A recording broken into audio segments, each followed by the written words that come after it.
people sometimes tend to act like the instant Teen Spirit by Nirvana came out. I think it was in September of '91. People act like literally the second that dropped, like anything having to do with the '80s, particularly anything hair metal related, just died overnight. And that just isn't the case. I mean, I'm an older guy, so for someone who was actually like a kid back then, even I remember it really was a coexistence. Also, I will say, yeah, that they're right in the sense that it was less like anything super 80s was a little less cool from that point forward, but it really coexisted for a good, year and a half, 2 years after that.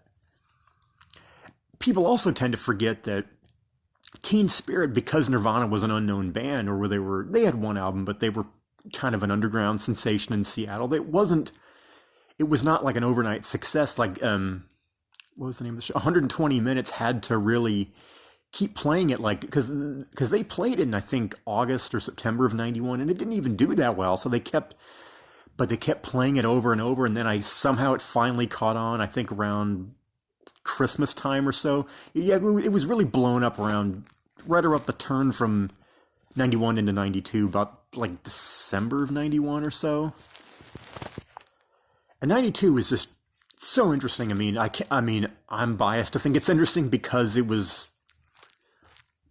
I was a kid then, because I was paying a lot of attention to stuff like that.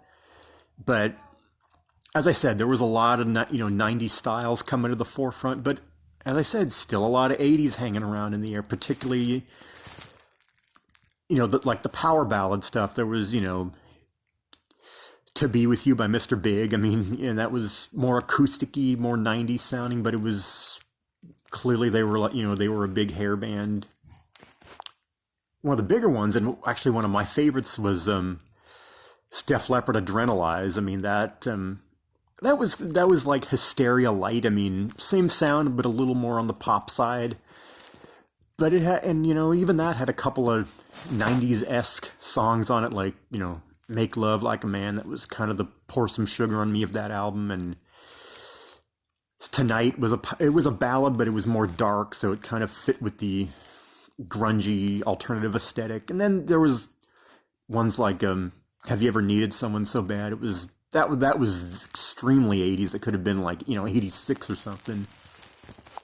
And as I said, that was going all throughout '92, even into the first part of '93. Even the last one that I can think of that really hit that big was one of my favorites is called "Sleeping with You" by Firehouse. Again, it was much more like straight up pop rock than it is hard rock.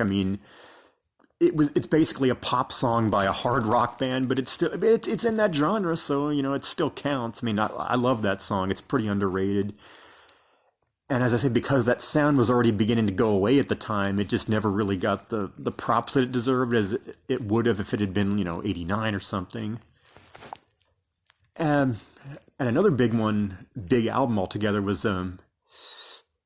Genesis, We Can't Dance. Again, came out at the end of 1991, but spun singles out all throughout '92. And the last one, which again I believe was early 1993, was Never a Time, is the classic Phil Collins solo style soft rock, well-produced ballad. That was kind of a send-off, a farewell to the 80s.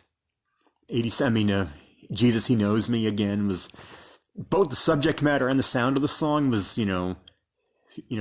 could have been like 1987 easily. Just another few off the top of my head. Some of my favorites also from that point were Faithful by Go West. Again, think early 1993, Always the Last to Know by Amitri. Love that song. Kind of partly alternative, partly 80s style pop rock. It's kind of, in that indefinable category. But yeah, again, as I said, 1992, very interesting year for music. That was the last, it really was the last year where you could clearly mistake a lot of that stuff for actual 80s music, and it doesn't get the props that it deserves because it was a little less cool at the time. But as I said, I would say 92 was, and if you want to really nitpick, early 93 was the last period for 80s music, where it wasn't like a throwback, or it wasn't like a, adult contemporary. Adult contemporary, I would say, was, even into 96, even the adult contemporary and country music kind of sounded 80s.